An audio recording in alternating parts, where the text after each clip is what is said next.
प्रभु।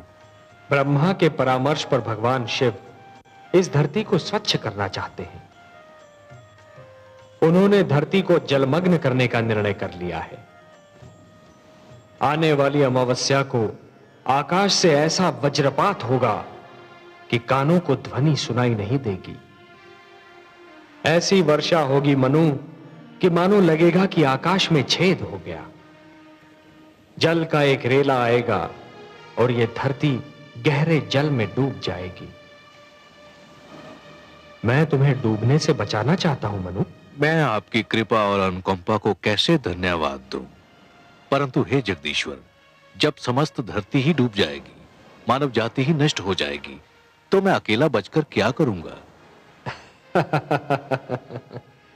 हे मनु, जीवन मानव से महानतर है।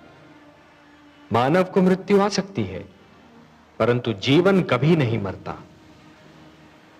जिस प्रकार एक डाली से एक पुष्प टूटता है परंतु वहीं से दूसरा पुष्प भी फूटता है, उसी प्रकार जहां एक जीवन का अंत होता है वहीं पर दूसरा जीवन प्रारंभ होता है।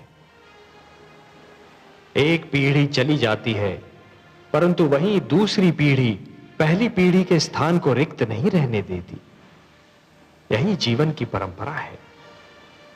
तुम इसी परंपरा को अक्षुण्ण रखोगे, तुम इसी परंपरा को जीवित रखोगे। यही मेरा उद्देश्य है। आपके आदेश का पालन तो मेरा परम धर्म है प्रभु।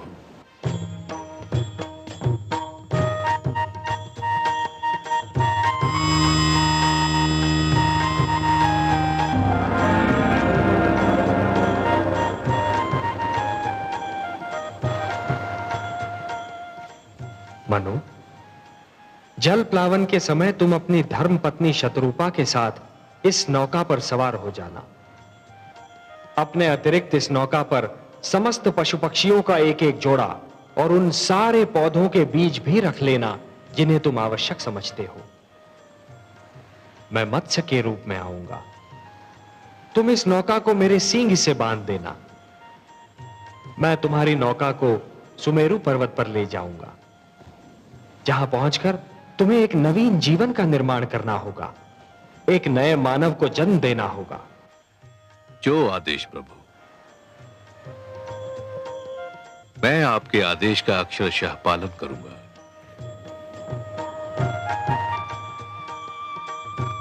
तथास्तु।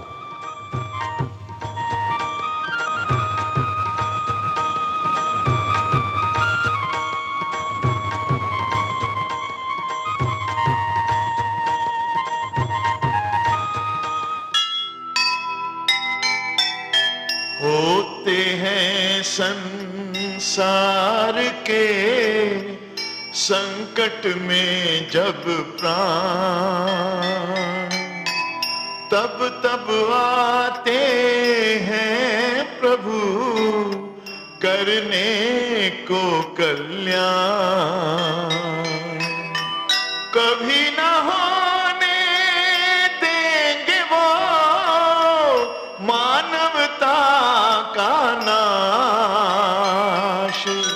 संकट मोचन है वही, है सबको विश्वास,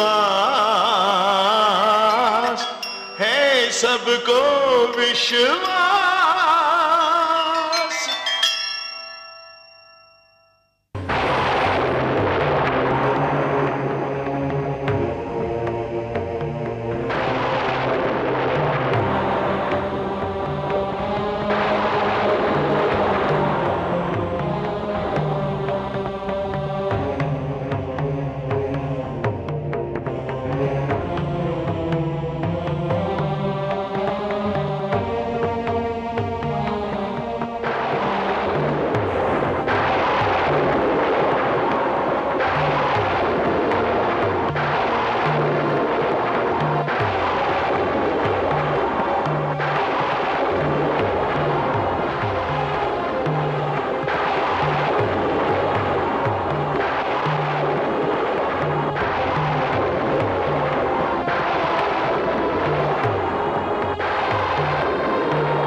के रूप में आऊंगा। तुम इस नौका को मेरे सींग से बांध देना। मैं तुम्हारी नौका को सुमेरु पर्वत पर ले जाऊंगा। हे सर्वेश्वर, आपने तो कहा था कि आप हमारी सहायता करेंगे।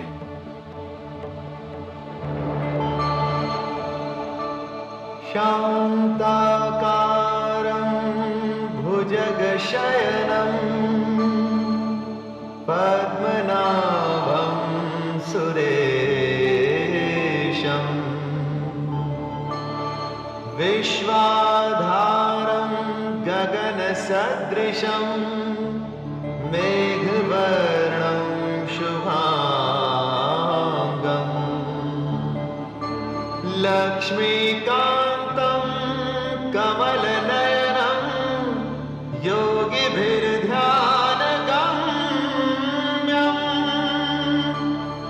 वन्दे विष्णुं भवभयहरं सर्वलोकैकनाथम्।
स्वामी, यहाँ तो कुछ भी नहीं है।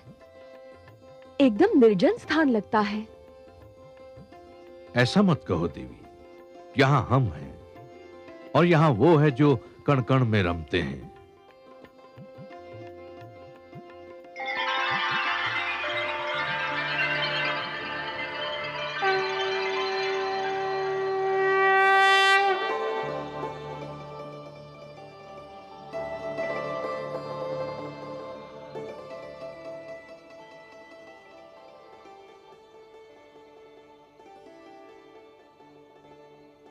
हे नारायण, आपके दर्शन मिले, नैनों के भाग्य जागे, आत्मा की प्यास बुझी। इस क्षण के आगे जीवन का हर एक क्षण तुच्छ है। हे विश्वेश्वर, आपने जलप्लावन से हमारी रक्षा की, आपको कोटि कोटि धन्यवाद। हे मनु, इस भयंकर जलप्लावन में शिक्षा और गुरु की रक्षा करने में जो तुमने तत्परता दिखाई, वो भी सराहनीय है। तुमने मानव कल्याण के उद्देश्य के लिए साधना की, व्रत धारण किया। और हे शत्रुपा, इन सब शुभ कार्यों में अपने पति का साथ देकर तुमने अपने पत्नी धर्म का पालन किया है। मैं तुम दोनों से अति प्रसन्न हूं और समस्त मानव जाति में केवल तुम दोनों को चुनने का एक विशेष कारण भी है। हे जगदीश, आप तो कारणों के कारण हैं। जो भी कारण होगा उसे केवल आप ही जानते हैं। मैं जानता हूं मनु कि मानव कल्याण के मेरे परम उद्देश्य की पूर्ति के लिए आप दोनों माध्यम हो। यह मेरा परम उद्देश्य आपके माध्यम से ही संपन्न होना है। मनु, जब खेत की उपज पक जाती है और खेती काटी जाती है, तो कृषक कुछ बीजों को बचाकर रखता है और यही बीज आने वाली उपज का कारण बनते हैं। मैंने भी यही किया है। तुम दोनों की रक्षा करके मैंने जीवन की रक्षा की है। अब तुम दोनों मिलकर नव जीवन की उपज का कारण बनोगे और यह आने वाला जीवन बहुत सुखद होगा मनु, बहुत सुखद होगा, पावन होगा।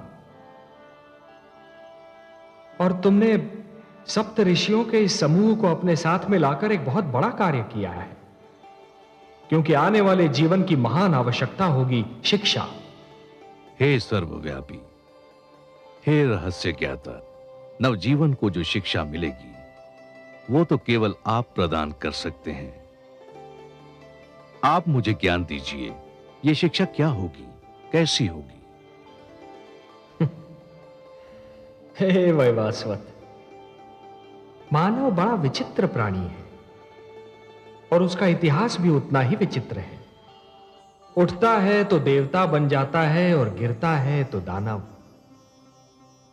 दानवता अज्ञान और हीनता का प्रतीक है और मैं हर युग में मानव को दानव बनने से बचाना चाहता हूं। अर्थात मानव देवताओं की भांति अमर तो नहीं हो सकता, पर देवताओं की भांति संपूर्ण तो अवश्य हो सकता है। और उसे संपूर्ण बनाने का मूल मंत्र मुझे तुम्हें सौंपना था और इसीलिए जलप्लावन से रक्षा के लिए मैंने तुम दोनों को चुना है। हे जगदीश्वर, आपको कोटि कोटि धन्यवाद। हे लक्ष्मीपति, आपकी जय हो। मैं तुम दोनों को यह उपहार सौंपता हूं जो समस्त मानव जाति की धरोहर है।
ये मेरे आप्त वचन है, ये मेरे वेद हैं, ये ऋग्वेद है,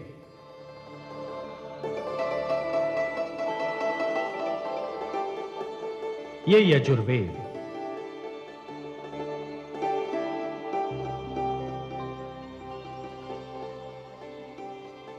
ये सामवेद है और ये अथर्ववेद।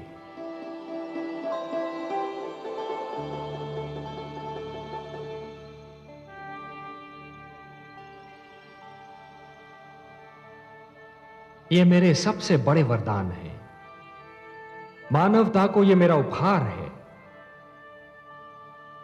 ये मेरे आप्त वचन तुम्हें और तुम्हारे उपरांत आने वाली हर पीढ़ी को जीवन के नियमों का ज्ञान देंगे। कृपा हुई भगवान की, लिया मत्स्य अवतार, वेदों की रक्षा हुई, किया बड़ा उपकार। अंत हुआ हयग्रीव का, हुआ पाप का नाश, फैल गया संसार में चारों ओर प्रकाश, चारों ओर प्रकाश।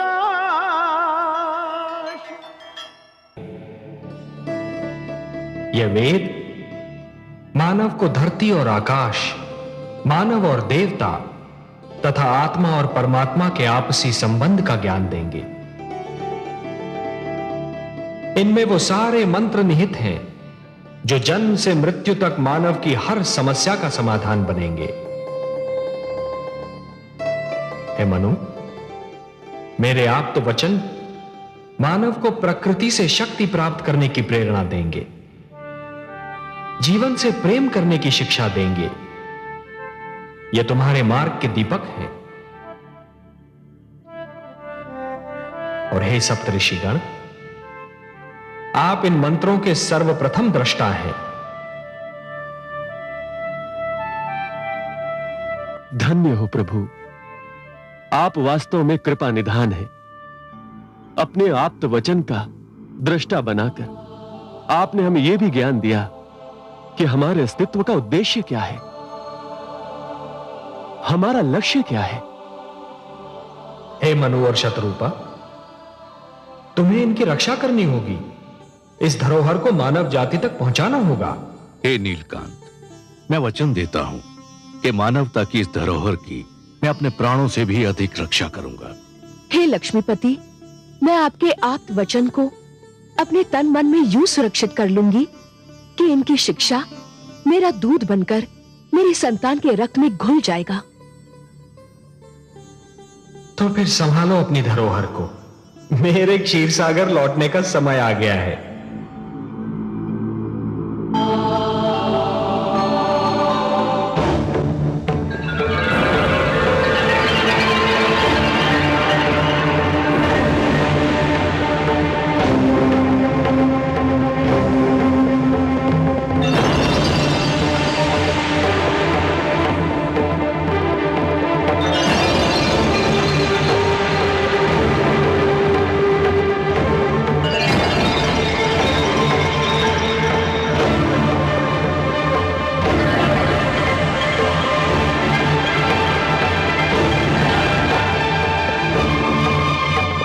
अब मैं तुमसे विदा लेता हूं।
आपको मत्स्य रूप में अवतार लेते हुए देखकर मुझे पहली बार यह अनुभव हुआ कि ईश्वर होना कितना कठिन कार्य है।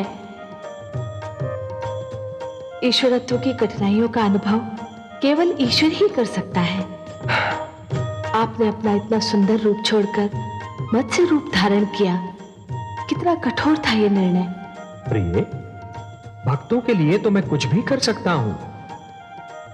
मत्स्य रूप तो क्या, यदि मानव कल्याण के लिए मुझे इससे भी अधिक कुरूप रूप धारण करना पड़े तो भी मैं संकोच नहीं करूंगा।